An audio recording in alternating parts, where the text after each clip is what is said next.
Hey guys, and welcome to another special edition of the Pagnotta Take on Sports. We are literally hours away from the kickoff of the college football season. So tonight, I'm going to try to get through the SEC, and then I'm going to go over some of the non-Power 5 teams that I think will make an impact here this season. Hopefully I'll be able to get those in. So that means I'm going to do 3 shows. The first, of course, will be the SEC East. Second will be the SEC West, and the third will be the non-Power 5 conference contenders, I think.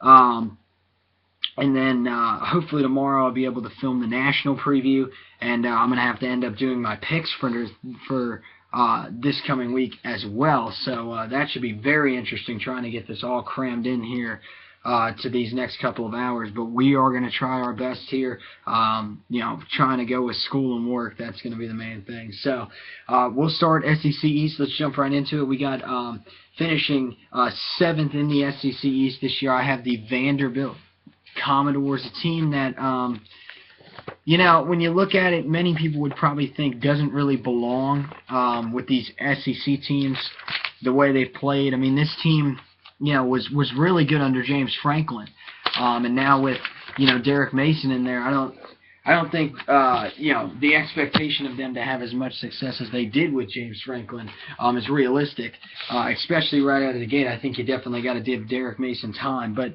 on paper, I think this team is going to be a lot better this year than they were last year. But you look at of course they play in any part of the SEC is tough.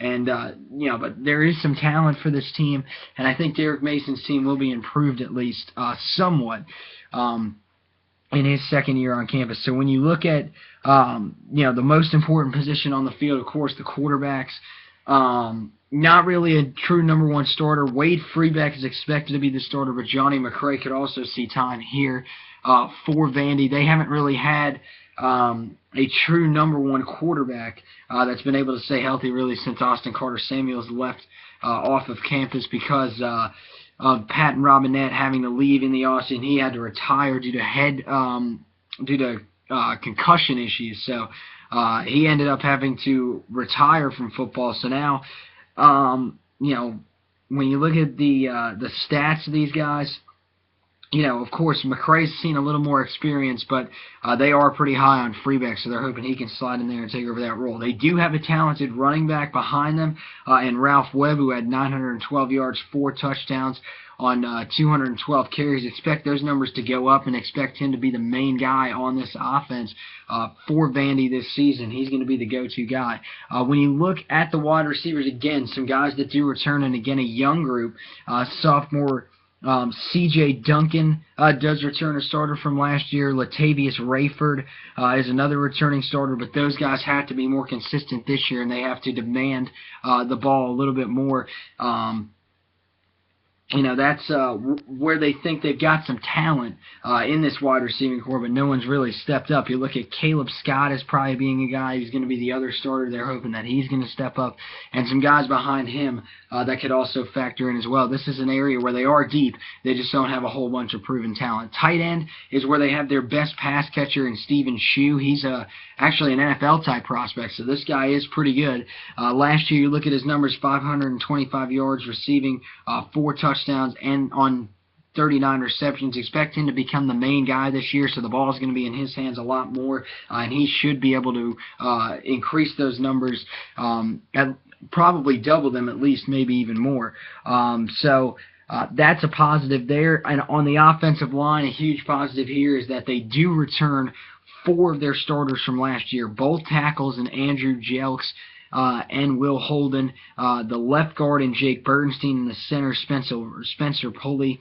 The other area, Delano Crooks is expected to start, but this is an area where they do have some starters that are all returning, which is a good thing, but that was a unit that struggled a little bit last year, and they don't really have the depth here, so that's definitely going to be something that they have to keep an eye on throughout the season. And hopefully they can stay healthy on that offensive line. So when you look at this offense overall for Vandy, it's going to probably be focused on the run to try to get the ball in the hands of Ralph Webb. Expect him to carry a heavy load this year, probably up near 300 carries somewhere. And, you know, if he's able to have some relative success, maybe around 1,300 to 1,500 yards, that will definitely help. In the passing game, the main guy, of course, is going to be the tight end Stephen Shue, but keep an eye on guys like C.J. Duncan and Latavius Rayford to step up into those leadership roles and demand the football a little bit more and hopefully show out a little bit more than they did last year. In an offensive line, if they can stay healthy, there is some experience there, so hopefully they'll be able to work a little bit more on protecting the quarterback and opening up those running lanes. Defensively, for Vandy, they do return 9 starters from last year, so that's an extreme positive right there. The linebacking core is where they return many of their guys from a year ago. Nigel Bowden is expected to be one of the starting inside linebackers, a guy who led the team last year in tackles, at least a returning tackler, with 78 tackles a year ago. They also do return Deron Hearing at the other inside linebacker position. They really like him and think he's going to play another good year, as well as Stephen Weatherly at the one outside linebacker position. And in a 3-4, that is key that you do return someone like that. He had 4.5 sacks last year. Expect him to definitely improve on that. At that outside linebacker position. The other outside linebacker position is expected to fall into the hands of Nehemiah Mitchell, but Landon Stokes is another guy to keep an eye on, as well as true freshman John Smith, maybe to slide in there. And there are a couple other guys that could get into the mix there at outside linebacker before the season's over. On the defensive line, Caleb Ozabwike, he's a good guy that Derek Mason definitely likes. Gotta like the way he plays. He's an aggressive defensive end and expect his numbers to improve over what he did last year. Adam Butler is another returning starter at the defensive tackle position in this 3-4 defense, so expect him to step up and have a good year. And not as a slated starter here, but he may end up actually being the starter, is Nephi Leolo. Expect him to try to slide in there and get some playing time early on this year, and expect him to try to maybe take over that role permanently to create some good pressure at that nose guard position. In the secondary, 3 starters do return here, actually 4, but one of them is not projected to start. Both corners return in Torin McGasker and Torian Ferguson, both of whom had 2 interceptions last year. They're going to hope for those numbers to go up. Also keep an eye on sophomore Trey Bell and Trey Herndon. Both of those back them up and expect that if they need someone to step up, both of those guys may be able to step into the role. At the 1 safety position, they do return starter Andrew Williamson, so that's a positive. His backup is Jameel McIntosh, a starter from last year. Orrin Burks is expected to take over at the other safety position. They're hoping that that's going to be a smooth transition. But if he does struggle, Trey Tarpley could find his way in there. So when you look at this Vanderbilt defense overall, a unit that last year wasn't great, some positive numbers against the pass. They got to improve that the pressure on the quarterback definitely from last year. Their scoring defense, I think the amount of points that they let up is definitely an issue there. I mean, you look their total defense, they rank 68th in the country, but that is 10th in the SEC, where you have to have a good defense in order to be competitive. So they're going to have to improve on those numbers. They got to be able to stop the run better this year, but I think those returning starters will definitely help that. And when I look at this Vandy defense, I think it's going to be an improved unit from last year. I don't think it's going to be a superstar unit, but I think it's going to keep them in some of these games and possibly win them some of these games early on in the season before they have to go into conference play. So hopefully they're able to get a couple of wins through that. Through their defensive play, and hopefully that offense will come along as well. Because when you look at this team overall, there is talent here. I think Derek Mason is working with some pieces here, but in order for his team to be competitive, I think he's definitely going to have to find a true starting quarterback, and he's going to have to get back up into the recruiting level where James Franklin was, which I think will be hard. So when I look at this team this year, as I said, I have them finishing 7th. I have them going 4-8. 0-8 in the conference, but I think overall they will definitely improve. They start out with a tough one against Western Kentucky, so if they can win that game out of the gate, that would be a good start. Also, a win against Houston on the road could help. And if they can maybe get a win or two in conference, that would definitely help to put some confidence in the fans up there in Nashville.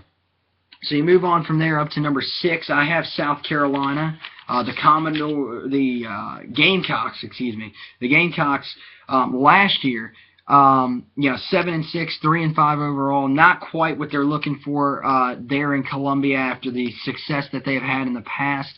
And this is a team that, of course, opens with my Tar Heels actually now today. At 6 o'clock. So we're going to see what they're made of right out of the gate. There's a lot of question marks coming, out of this offseason. I think more than they've had at any time in recent memory, for sure. It starts at the quarterback position. They don't really know who their starter really is for the entire year. They've named Connor Mitch the starter, but I don't know if they're going to go with him 100%. Lorenzo Nunez is a true freshman that many people are saying to keep an eye on, so he may end up finding his way in there sometime during this game, or if not during the game against us, he'll find his way in there relatively quickly as the season goes along. So, the quarterback position being unstable, that definitely hurts. The running back position, they lost Mike Davis, who decided to go to the NFL early. Now they have to try to rely on often injured Brandon Wilds or David Williams. They say they think there's going to be a rotation there, but David Williams probably should assume that role as the season goes along, mostly due to the fact that Wilds won't be able to stay healthy. Also, Sean Carson's another guy who's been there for a while. He may end up finding the football as well in the run game, and Pharaoh Cooper could factor in there as well. When you move to the wide receiver position, of course, Pharaoh Cooper is the main guy you got to keep an eye on. You look at his numbers from last year, 1,136 receiving yards, 9 touchdowns, and on just 69 receptions. Those numbers could go up even higher this year, and expect him to definitely be in the running for all SEC first-team receiver, maybe all American first-team receiver as well. The problem here at the wide receiver position for South Carolina is there is very little depth. They actually lost one of their guys that was projected to be one of their main targets in Shaq Davidson, a talented redshirt freshman who was recruited last year, didn't play, redshirted, but they were expecting to be a big factor this year. He's now out for the season, as well as another guy in Gerard Washington. He's out for the rest of the year as well. So the depth here for South Carolina is very poor right now. And unless they can get some of these guys to step up, the passing game will be an issue. At the tight end position, they do return a pretty good one in Jarrell Adams, a senior. He's expected to see the ball a lot more, especially with the depth at wide receiver getting pretty low and not having any proven targets. He's now a senior. He assumes that role as the main tight end, so I think he'll slide into that role and be able to really help in the passing game for the Gamecocks this year. Keep an eye on redshirt freshman Kevin Crosby as well to factor in before the season's over. On the offensive line, they do return their right side of the offensive line with Brandon Shell, the right tackle, Will Sport, the right guard, and the center, Alan Knott, also does return. But this was a unit that was extremely criticized last year, and I don't think coming into this year they're going to be that strong this year either. You look at the left side, they have to find 2 near starters there. Mason Zendai and Mike Matulius are expected to start in those positions. Guys, like DJ Park should be in there, but he is a guy who really has been a bust. Cody Waldrop has had injury issues at the other guard position. Brock Stadnick's never really proven himself either. And when you look at the depth for South Carolina, there really isn't a whole lot on this offensive line, so that's definitely something that has to be troublesome for the Gamecocks. They're going to have to be able to stay healthy up front and have to get those guys that are now assuming these new roles, and even the guys that had these roles from last year, to play much, much better than we've seen before. So overall, when you look at this offense for South Carolina, I think he got the dynamic factor in Pharaoh Cooper. But other than that, there's not really a whole lot on this offense to go off of. I think the tight end, Jarrell Adams, is going to show something. I think Connor Mitch, if he's able to assume the role, he's enough of a dual threat that he would be able to affect teams And if the run game can find someone that can stay healthy, they may be just effective enough to get into a bowl game. Because that offensive line, they've got to be a lot better than last year. They got to be able to protect the quarterback, whoever's back there, and they've got to be able to protect the running backs, and open up those holes. Especially if it's Wiles, they got to be able to keep him from getting hit almost immediately in order to avoid injury with him. When you look at the defense, this was another unit last year that was extremely unimpressive. Definitely had to make a move in the offseason. They bring in John Hoke, the defensive coordinator, former defensive coordinator for Spurrier back in the Florida days. Now he's in there. He's a co-defensive coordinator with Lorenzo Ward. Really, the strength of this defense, I guess, would be at the linebacker. There's not really a strength here. Sky Moore, the middle linebacker, does return. That's their best guy by far. This guy is a great linebacker, all-SEC type linebacker. 93 tackles a year ago. Expect that number to probably reach into the hundreds, anywhere from 110, I think, to probably about 120.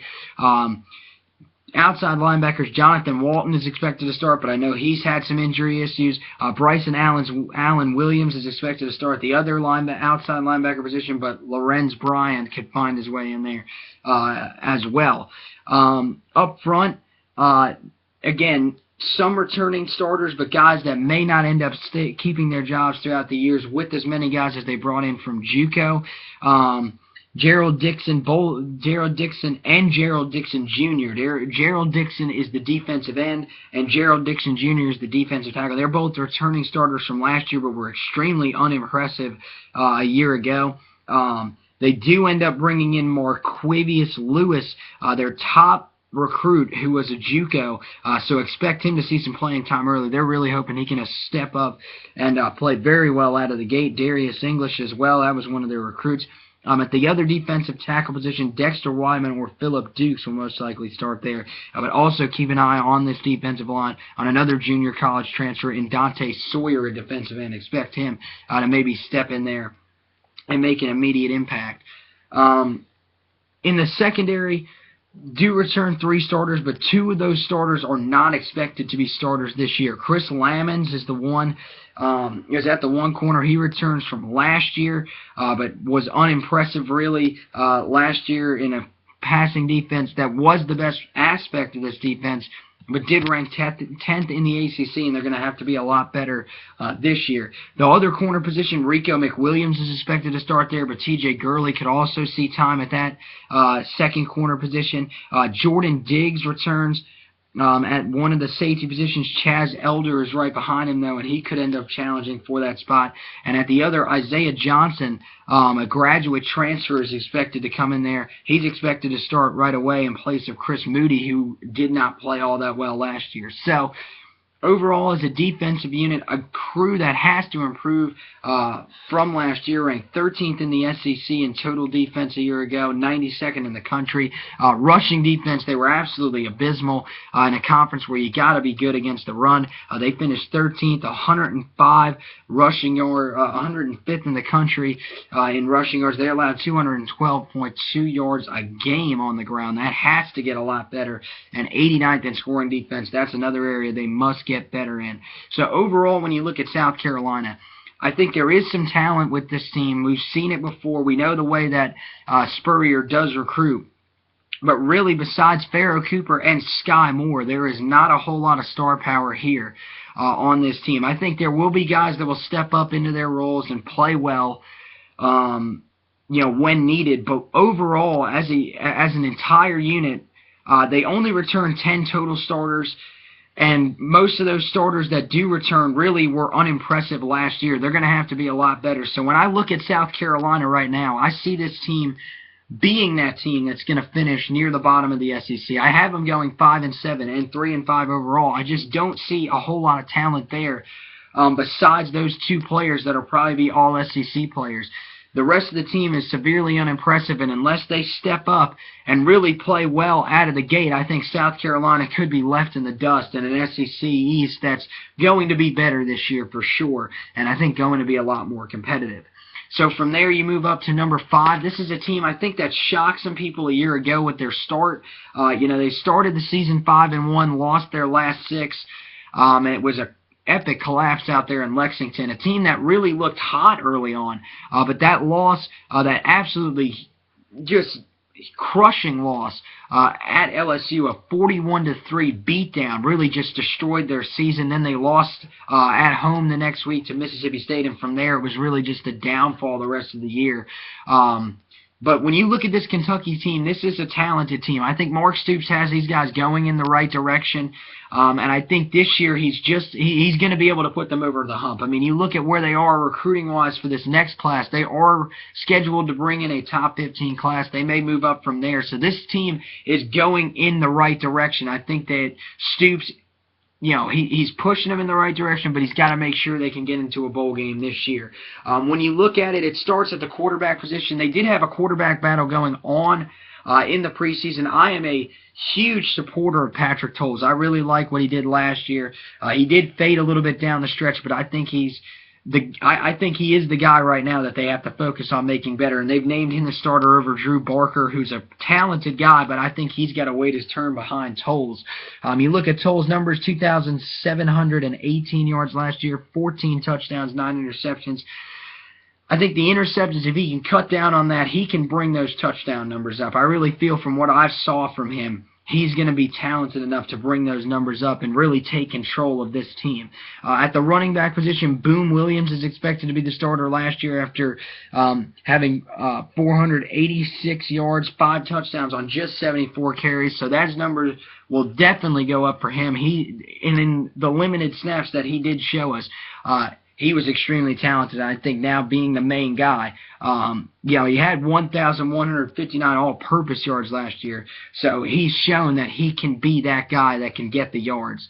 So when you know, also his backup, keep an eye on JoJo Kemp, who did have 131 yards and 3 touchdowns against South Carolina last year. He could factor in there as well out of that backup role, and they're definitely hoping they can maybe get 2 guys that can work together really well. That would definitely help out in the tough SEC where you got to be able to run the football. At the wide receiver position, Ryan Timmons is the leading returning starter from a year ago. He had 536 yards, 2 touchdowns on 45 catches. He's expected to be the leader out there. But besides that, not a whole lot of proven talent, but some talent there. Blake Bone is expected to be one of the other starters, as well as Dorian Baker, both of those guys who are bigger targets, while the speed of Garrett Johnson and Jeff Badgett are expected to be something that could definitely help. Getting them out in space could definitely help them to, you know, maybe get some big runs after the catch. Thaddeus Snodgrass, he may be a guy that ends up factoring in. He was a high recruit from last year.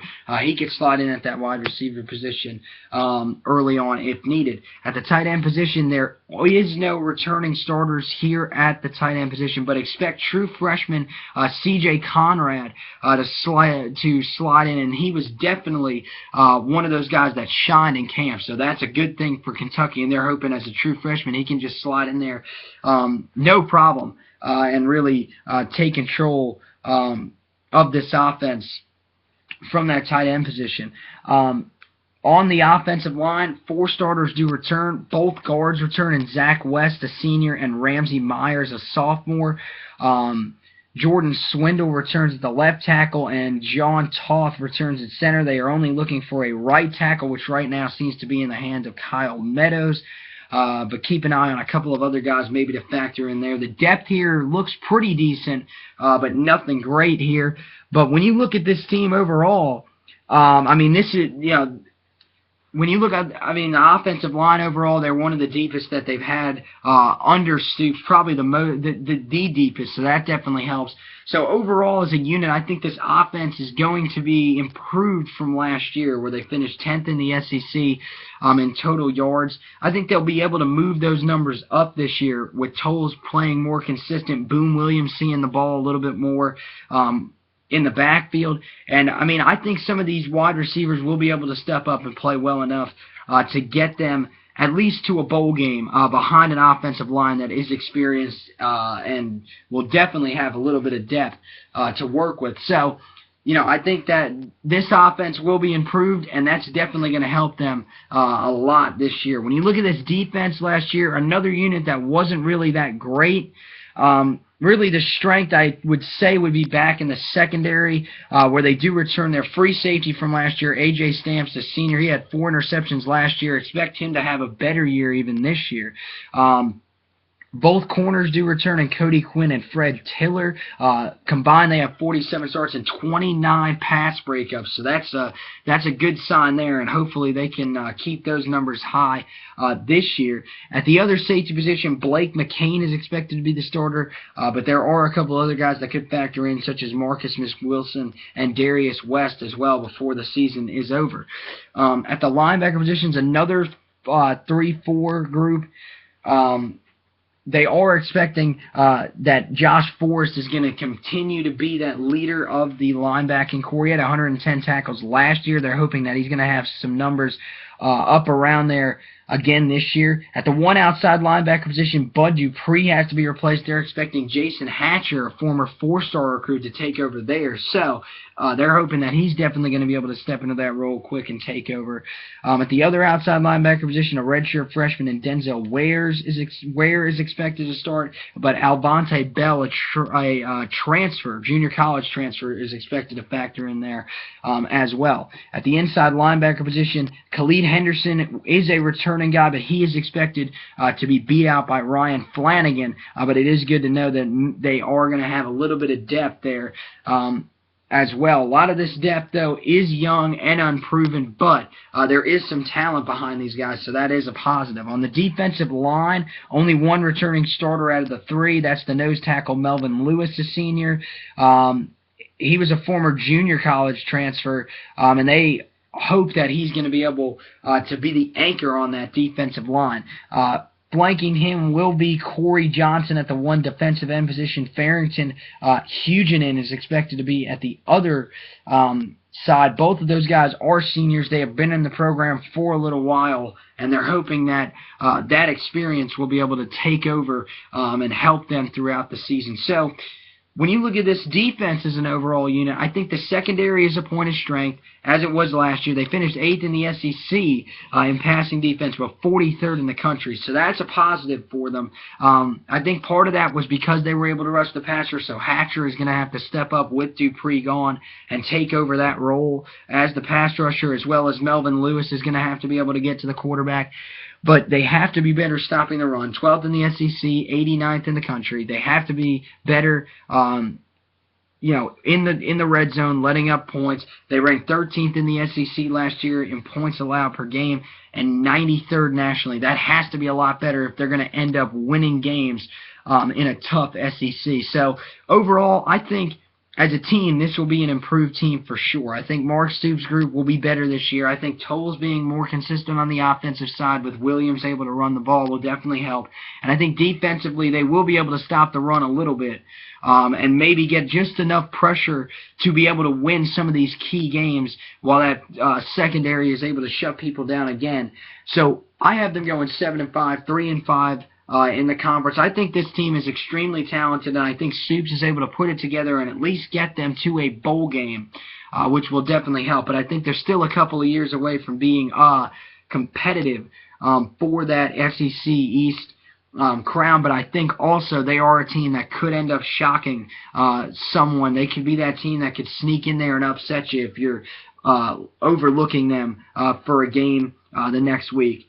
From there, you move up to number 4. That is Florida. The Gators, of course, in the offseason, firing Will Muschamp. He's now at Auburn. We'll talk about him just a little bit later. But now that job falls on Jim McElwain, the former offensive coordinator from Alabama, former head coach of the Colorado State Rams. They end up moving him in there, brings back a pro-style offense, which they were so used to at Florida for a while.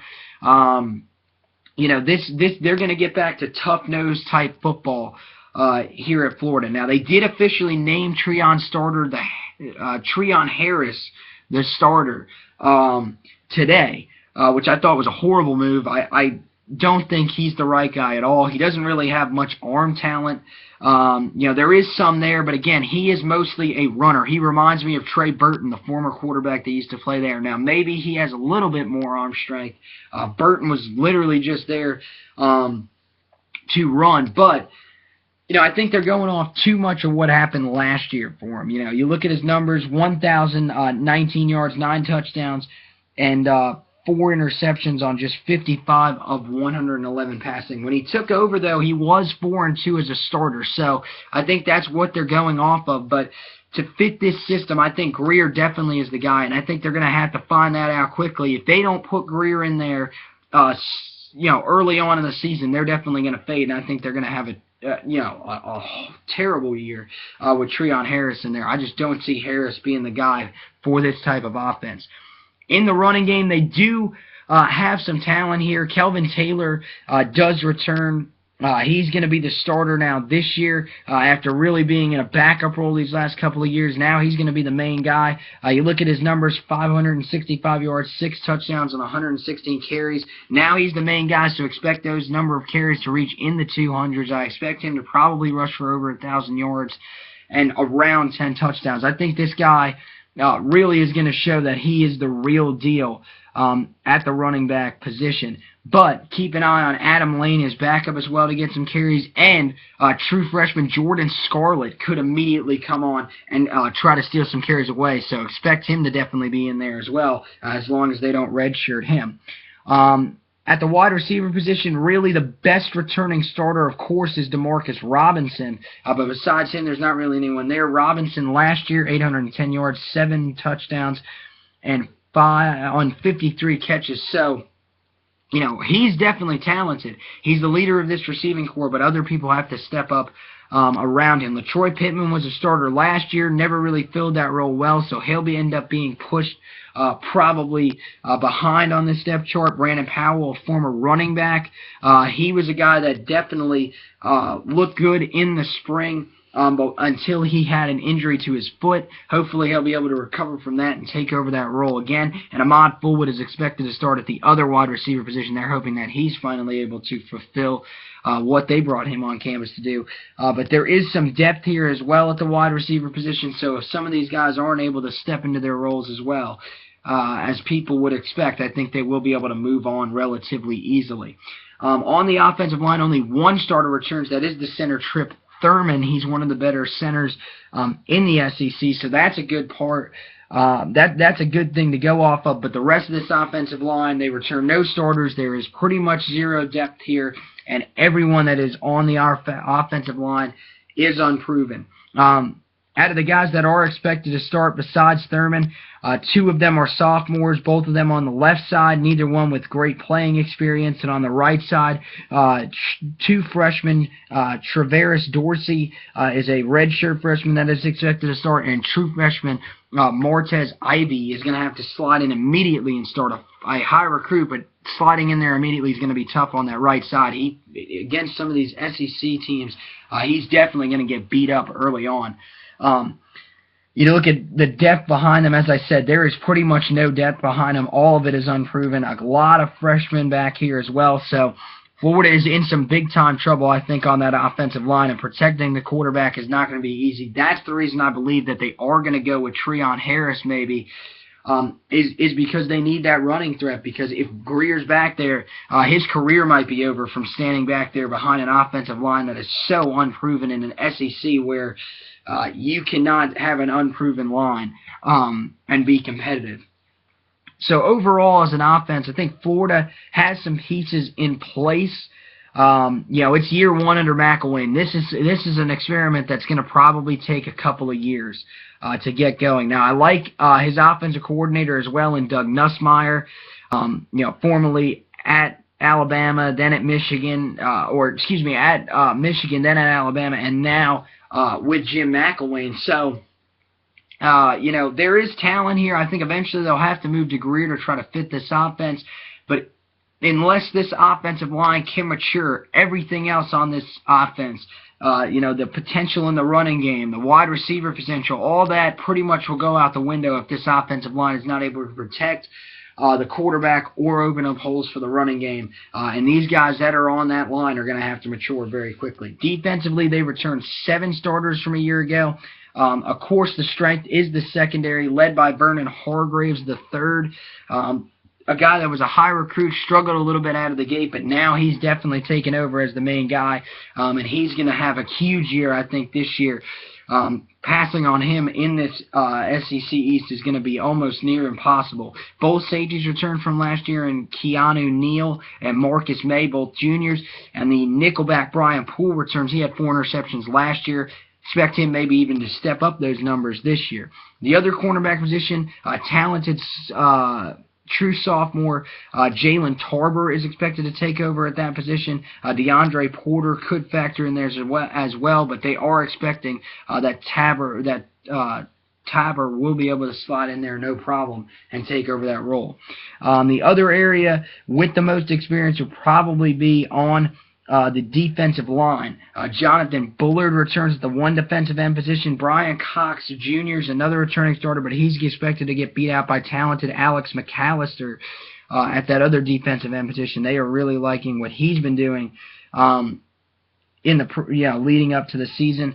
The nose tackle is expected to be held down by Joey Ivy, who now starts there, and Caleb Brantley, a talented sophomore, is expected to start the other defensive tackle. The only issue really with some of these guys on this defensive line is they are not extremely proven as well. Keep an eye on freshmen Taven Bryant and Kiari Clark, though, to make immediate impacts as well.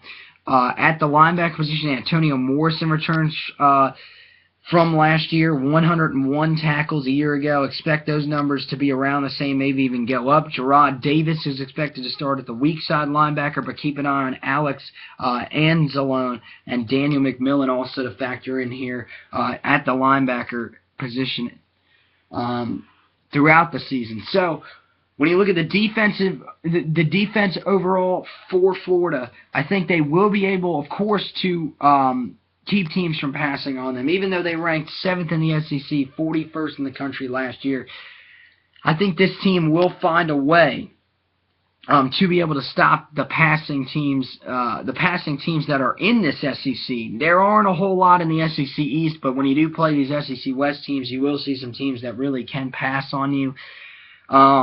There's enough talent there that they're able to rush the passer. I mean, McAllister had 6 sacks a year ago. Those numbers could go up. Bullard, I think, is extremely talented, and some of these guys that are moving in there starting for the first time, I think will fit in pretty well. They were 13th in the country in rushing defense last year, 3rd in the SEC. Those numbers may regress just a little bit, but I think they're going to be fine because they really have always been able to stop the run at Florida. So this defense, I think, is going to be talented again.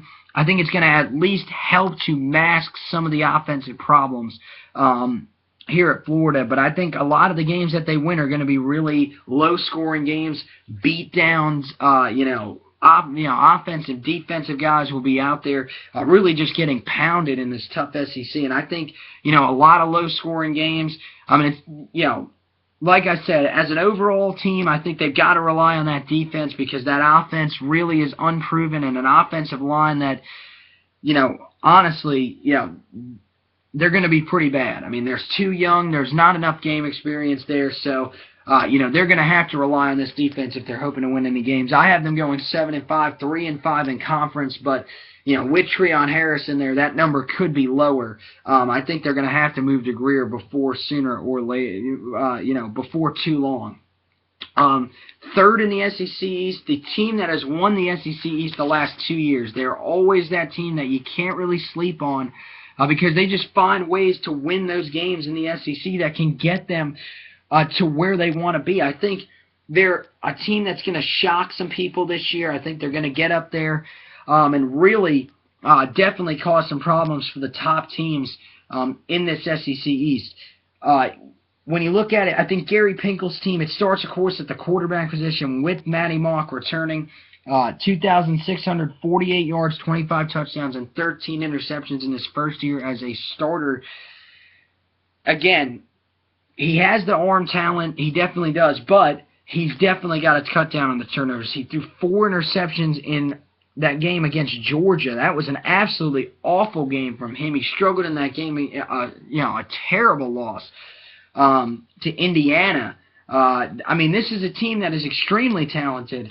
They're showing that they've taken, underdogs every year, and they've found a way to get there. But I think Matty Mock will have another good year this year. I think he'll be a little more consistent this year passing the ball. They've got to bank on him being more consistent with these wide receivers who are inexperienced, which we'll talk about here in a minute. The running game, he does return a good one in Russell Hansborough, who ran for 1,084 yards, 10 touchdowns, and 205 attempts.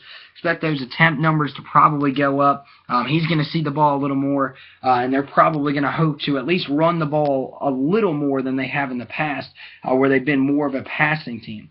Reason they're going to want to run more, the wide receiver position is extremely talented, but extremely unproven. Nate Brown is a talented sophomore. He's going to have to slide in to a main role this year, as well as Jamon Moore. Wesley Leftwich, a senior who's been there for a while, they're going to hope that he's able to take over and step in there as well. And again, the depth here is decent but not great. All of these guys are unproven, so another year for Missouri where they have to overhaul their wide receiving core. But unlike in the past, there are not guys that have been in this program for a while. A lot of these guys are young, and I think that is definitely going to hurt them this season, especially playing in a tough SEC East Conference. When you look at the tight end position, they have to get more out of Sean Culkin, their tight end, returning starter from last year, but only had 174 yards and 1 touchdown on 20 catches. He's going to have to be much more of a receiving threat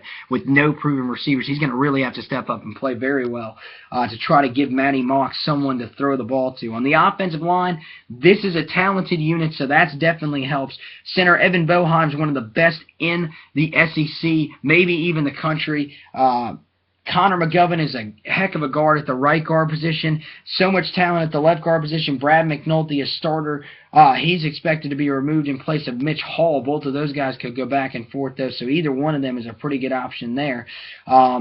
Left tackle Taylor Chappell, he's going to retain that starting position, so that's a good sign. And at the right tackle position, they are having to find someone to replace a departed starter there. But Clay Rhodes is expected to lock down that position. Nate Crawford could get in there as well if Rhodes does struggle. So overall, offensively for this Missouri team, they're is some talent offensively. Mock has shown that he can pass the ball in certain circumstances, but really at times he just looked flat when he was out there. A couple of those games, he really just when he is having a bad game, you can tell early on. He really has those games where he just falls apart, and he can't really have that happen, especially this year, where he won't have as many proven receivers to really dump the ball down to. On the ground, they're definitely going to be able to hopefully run the ball. With Hansborough, they were able to do it last year. They're going to have to rely on him more. The wide receivers, those guys that are young and inexperienced, are going to have to grow up very, very quickly and become good options in the passing game. The tight end, Culkin, will have to be much more of a receiving tight end rather than a blocking tight end, but they are going to have the luxury of having an experienced offensive line that will be able to protect and open up holes for Hansborough. So that is a positive for Missouri, who I think will have a decent offense, but I don't think they will be that great. I think they'll kind of be around the area they were last year, which was 13th in the SEC, 95th overall. I don't think they're going to be a whole lot better this year, but they're hoping that they can find enough relative success, maybe to even get back to a third SEC championship game. When you move over to the defensive side of the ball, 6 returning starters here. The strength is at the linebacker position, where they return weak side linebacker Kentrell Brothers, who had 122 tackles last year. Clearly the leader of this defense. I think he's going to have another great year, all SEC type player. Michael Shear returns at the middle linebacker position. Expect him to have a big year this year. And Donovan Newsom is expected to be the other starter on the other side.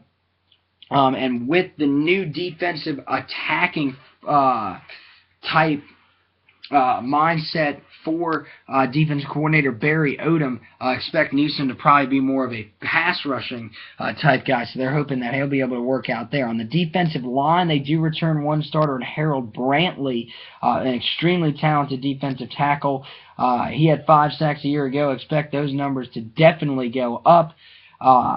Josh Augusta is expected to be the starting nose guard, so that should definitely help, as well as the defensive ends. Marcus Loud is now going to have to step in and become a real force on that outside, but you know, they are seeing, Odom has seen them as being talented young guys that'll be able to step in there pretty quickly. The one thing that definitely does hurt is Terry Beckner Jr. He was declared ineligible. A huge recruit for them.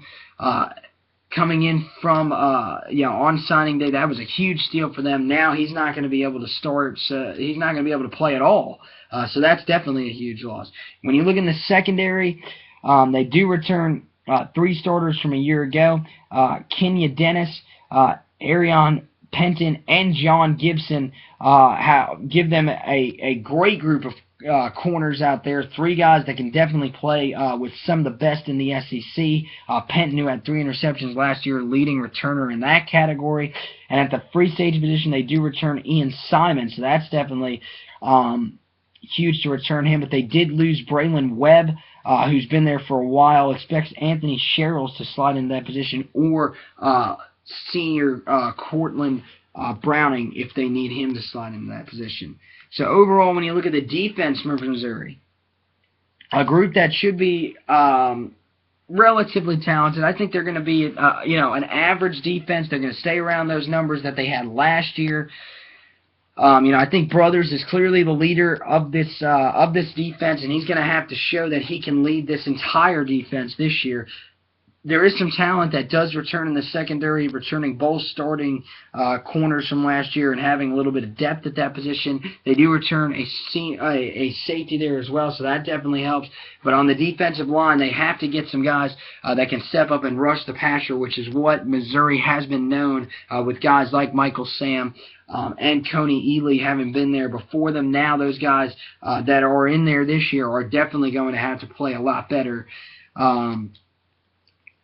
And keep the pressure on these quarterbacks here in the SEC. So overall, as a team, I think this is a team that will not get back to the SEC championship game, from what I'm seeing.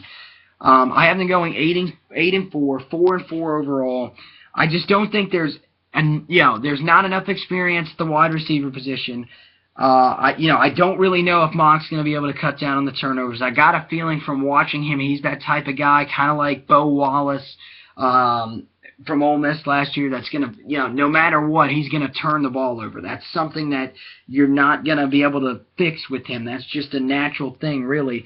And I think this defense will be talented, but I just question whether or not they'll be able to rush the passer enough to keep them up at that top position in the SEC East. Like I said, they finished third, 8-4, 4-4 overall. It's not really that bad, but many people out there in Columbia, Missouri, are expecting much better. They're thinking every year that they should be winning that SEC East. So, that might be disappointing out there, but I think making a bowl game is definitely a pretty good accomplishment with the lack of experience this group will have. Number 2 in the conference, probably the one of the more hyped teams throughout the entire country. Coming into this season, really with their hot finish late in the year. Their only loss really to Missouri of significance, but winning at South Carolina where they had to come back in that game. Nice blowout win at home against Kentucky. And then nice win in their rivalry game against Vandy, and a good win in their bowl game against Iowa. So Tennessee, a lot of people expecting them to be really good this year. This is the year Butch Jones has to take them to the next level. He's 12-13 in 2 seasons. That's not what they're really looking for up there in Rocky Top. This is their year. They have enough talent. The SEC East is allowing them to be up there and playing, because Florida is down. It's definitely playing into their hands to get up there and play well. Georgia is struggling with, finding a quarterback. So, Tennessee has it all laid out for him. Joshua Dobbs, if he can finish the way that he played last year at the end of the year, if he can play that way throughout the entire season, I think they're going to be perfectly fine. You look at his numbers: 1,206 yards, 9 touchdowns, 6 interceptions, but especially late in the year, he played very well. They're going to need that late season Joshua Dobbs to carry over into this season in order for them to have the type of success that they want to in this SEC East. The running back position, he does have 2 guys that are great options back here. Jalen Hurd is expected to be the starting running back, 899 yards, 5 touchdowns on 190 carries a year ago. He's going to have another great year this year, but he will combine with junior college transfer Alvin Kamara, a guy who was formerly recruited by Alabama, and now he's here in Rocky Top. Both him and Hurd will combine in the backfield, and that should be a pretty deadly threat to the rest of this SEC East. You look at the wide receiver position, all 3 starters returned from last year. Marquez North is the most talented, a guy who had a great start to last year and then got injured. Expect him to be a 1,000-yard receiver, probably 10 touchdowns. I think he's going to have a sensational year being their leading receiver and staying healthy. Von Pearson is back as well. Another experienced guy who's been there for a while. Expect him to have another good year. And Pig Howard, a senior, he did return after having 618 yards last year, 1 touchdown on 54 receptions. So expect those numbers possibly to go up for him as well. There is some depth here at the wide receiver position as well, so this is one of the more talented areas for Tennessee. I really think North's going to have a great year. Really excited about what Howard can do, and Pearson's experience will definitely help. The tight end position, Evan Wolf does return there. He had a decent year last year, so expect him maybe to factor in more at that tight end position. Offensive line, 4 starters do return from last year. Both starting guards, and Marcus Jackson and Jashawn Robertson, who showed last year why people were really expecting him to be pretty great. Center Matt Crowder, he returns as well.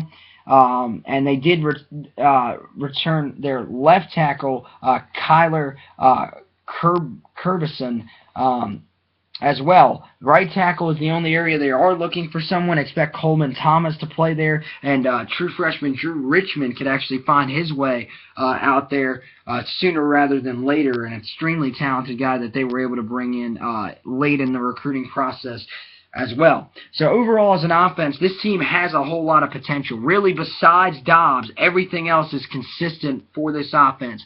They've got the good running game with Hurd and with Kamara. Both of those guys are young too, so that'll definitely help. Wide receiver, they have the experience. They have the depth there. They are proven. The offensive line, again, a lot of experience there, and guys that are extremely talented as well, and they do have some depth here as well. So everything is pointing towards this Tennessee offense being really good and definitely improving on their numbers from last year, playing more like the team that we saw at the end of the year. Defensively, again, this is a unit that was talented last year and should be talented again this year. Cornerback in the secondary, cornerback position is the first place you look. Cameron Sutton's probably the best cornerback in the SEC, one of the best in the nation, should be a first-team All-American. For sure, he had a great year, and I think he's going to have an even better year this year. Keep an eye on Emmanuel Mosley at the other cornerback position. He's expected to start. JUCO transfer Justin Martin and Malik Foreman, they're both expected to factor in there as well. Both safeties returned from last year, and Ladero McNeil, a senior, as well as Brian Randolph, who's also a senior. Keep an eye on Evan Berry, the brother of former safety at Tennessee, Eric Berry. He could factor in there as well this season. From there, you move up front. Kurt Magid at the defensive end position and was what anchors this defensive line. Coming off an 11-sack season, expect those numbers to go up for him. Derek Barnett returns at the other side. Expect him to have another good year this year.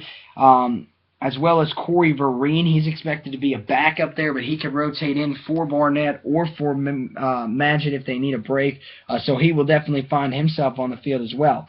Defensive tackle position, they do return a starter, but Danny O'Brien is expected to be behind extremely talented defensive tackle Khalil McKenzie, who's expected to come in there and start right away. This guy's going to be a force right out of the gate. Senior Owen Williams is expected to start at the other defensive tackle position, but keep an eye on Travaris Salisbury there to factor in as well. When you look at the linebacker position here, huge loss, losing A.J. Johnson, really the leader of this defense for the last 4 years. Jalen Reeves-Maben now is going to be the guy that they're expecting coming off a breakout sophomore season. He's going to have to lead the team in tackles again this year. He had 101 last year. Expect his numbers to be right around the same or maybe even go up. Kenny Bynum is expected to slide in at the vacant middle linebacker spot that Johnson leaves behind. They're hoping that he could just even somewhat help to replace him there. Dylan Bates, a redshirt freshman, is expected to be the other starting outside linebacker on the right side, so hopefully he's able to play well as well. So overall, as a defense for Tennessee, another talented group, that I think is going to have a good year overall. I mean, you look at their numbers last year, even though they weren't ranked highly in the SEC in all those categories, they were ranked highly nationally. So they are definitely hoping that they're going to be able to have a good defense again this year. I think it starts in that secondary, and I think if they're able to get the pass rush to the quarterback, I think they're going to force teams to run, and at that point you really just have to rely on some of these guys that are taking over for Johnson to really step up and play well, and for Jalen Reeves-Mavis to lead this team in tackles again. So overall, this team, I think, is a little overhyped coming into the year for sure. A lot of people think they could be a team that could take a run at the playoff. They think Dobbs could definitely be a Heisman sleeper. I don't think either one of those are true. But I do think this team is going to be talented. I do think they're going to have a successful year. I have them going 9-3, 5-3 in conference. You know, everything points to them being good. There is a lot of talent offensively, and you know, a lot of experience as well. Defensively, they have the pass rushing, they have the secondary. They just need to be able to stop the run. I mean, everything is pointing to them having success, and I'm buying that they're going to be a good team. I'm just not buying that they're going to be a great team. I think they're going to have a successful year, and I think they're heading in the right direction under Butch Jones. From there, that means we close out the SEC East with the Georgia Bulldogs. Now, looking at this team, main storyline in the offseason, of course, focuses on the quarterback position. They had a quarterback battle going there. It got down to Bryce Ramsey and transfer Grayson Lambert, who comes over from Virginia. He actually did end up winning the starting job, even with only coming in August. So they're going to take a risk with him. He's 10-11 as a starter. So he's had the experience, but it hasn't been great. So they're hoping that he's able to come in there and really give the experience factor to this offense.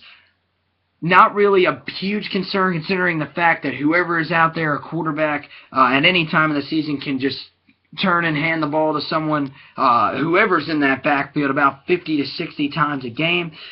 Nick Chubb is going to be the main starter, 1,547 yards, 14 touchdowns, 219 carries.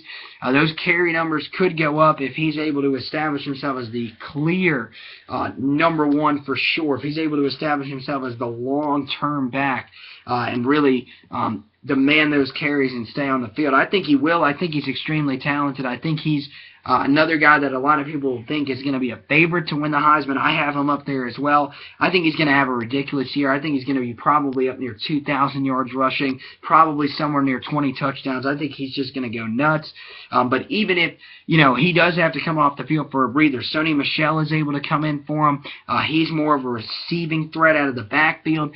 And we can't forget that Keith Marshall is still there. The guy, he backed up Gurley, and they were expecting him to easily assume the starting role if Gurley moved on from this school to the NFL early, but now he's considered the third guy on this depth chart behind these two, and I think Nick Chubb has definitely shown that he is the guy, but any of those running options are great. Wide receiver group that's unproven and injury prone. Malcolm Mitchell is the most experienced guy there. He is a good receiver, but severe injury issues. Every year it seems he gets injured. Last year, 248 yards, 3 touchdowns on just 31 receptions due to injury that kept him out for a pretty good span during the season. Isaiah McKenzie is a great talent at the wide receiver position, great speed, so expect him to be a huge a threat on this offense, especially as a deep threat.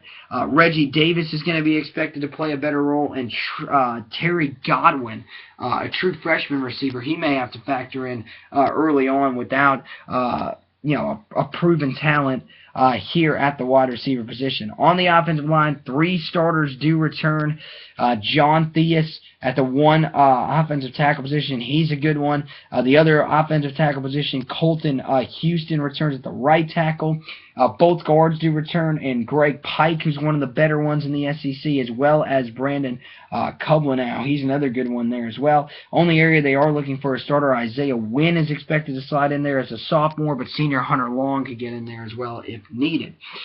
So overall, when you look at this offense, forgot to mention the tight end Jeff Blazevich as well. He's a guy that could end up having to be more of a threat in the passing game. But overall, when you look at this offense, doesn't matter who they have in there. Lambert's going to have to be able to take over that role and play well. He's got a lot more talent than he had here, than he had in Virginia. A lot more talent, so hopefully he's able to utilize it. I think they'll be able to run the ball no problem. Wide receiver, they're going to have to get some of those guys to end up stepping up into their roles, and they got to keep Malcolm Mitchell healthy, and they're going to be behind an offensive line that is proven and is really, really strong with some of the best guys in the SEC on this line, and that's definitely saying a lot. When you move to the defensive side of the ball, 6 starters return here. Secondary is the area of quote-unquote strength. When it comes to returning starters, Quincy Mauger and Dominic Sanders, both of them return in the secondary. They were the 5th area passing defense a year ago, so they definitely improved under Jeremy Pruitt as opposed to what they were under Todd Grantham. This team is going to be the strength, really, when of this defense, I think. Again this year. You look at Quincy Mauger, as I said, 4 interceptions last year. Sanders returns at the other safety position. At the cornerback position, Devin Bowman is expected to be a returning starter as well. Aaron Davis is a returning starter, but is expected to be in a battle with Malcolm Parrish for that other starting corner position. Both of those guys are extremely talented, though. Linebacker position, both outside linebackers do return. Leonard Floyd, he did return instead of going to the NFL, as well as Jordan Jenkins. Both of those guys have some experience. Expect them to have big years. Lorenzo Carter is another young talent to keep an eye on, work his way in there, and definitely have an impact. At the inside linebacker position, Reggie Carter and Tim Kimbrough are expected to be the inside linebackers for this season. Both of those guys are talented, guys that are juniors but have never really had a chance to get into that starting role. Expect them to take over those roles rather well there this season. Keep an eye on Natrez Patrick, a redshirt freshman, that to factor in as well. On the defensive line, Trent Thompson is expected to be the starter at the 1 defensive tackle position where they do have no returning starters. Thompson was one of those guys. He was actually considered by 24/7 Sports as the #1 overall recruit in this past recruiting class. Georgia was able to get him there. He's going to have a great year. I think he's going to probably walk into that defense and find 7 or 8 sacks with just how good of a defensive tackle he really is. The other areas, Sterling Bailey, he's starting at the at the 1 defensive end position. He's a senior who's never really panned out as I think they hope, so he's going to get one last chance. Jonathan Ledbetter, a registered freshman, he's a true freshman. He's expected to see some time in there as well. Josh Dawson is a senior on the other defensive end. They're hoping that he's going to be able to step up into a role, but keep an eye on another true freshman in Chauncey Rivers to slide in there. So the depth at this part of the defense is a little bit poor. So overall as a defense, I think they will be able to stop the pass again this year. Rushing defense, they were ranked 8th in the SEC last year, 61st in the country, and it doesn't help that now their 2 inside linebackers are going to be new starters this year. But it does definitely help that they are going to be able to rush the passer. I think they have some talent on the defensive line. They just don't have a whole lot of depth. But I think that secondary is the strength. I think this defense is going to be good again this year with Jeremy Pruitt in there. We saw what he was able to do at Florida State.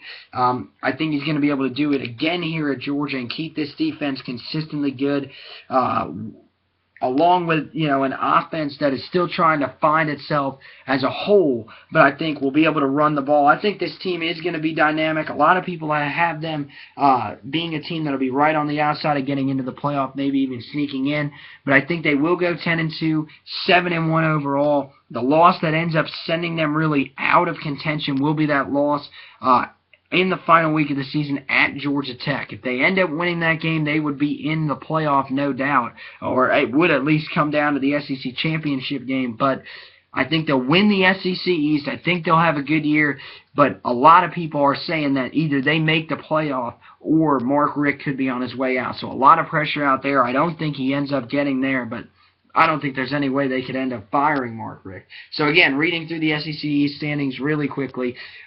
First, I have Georgia, 10-2, 7-1.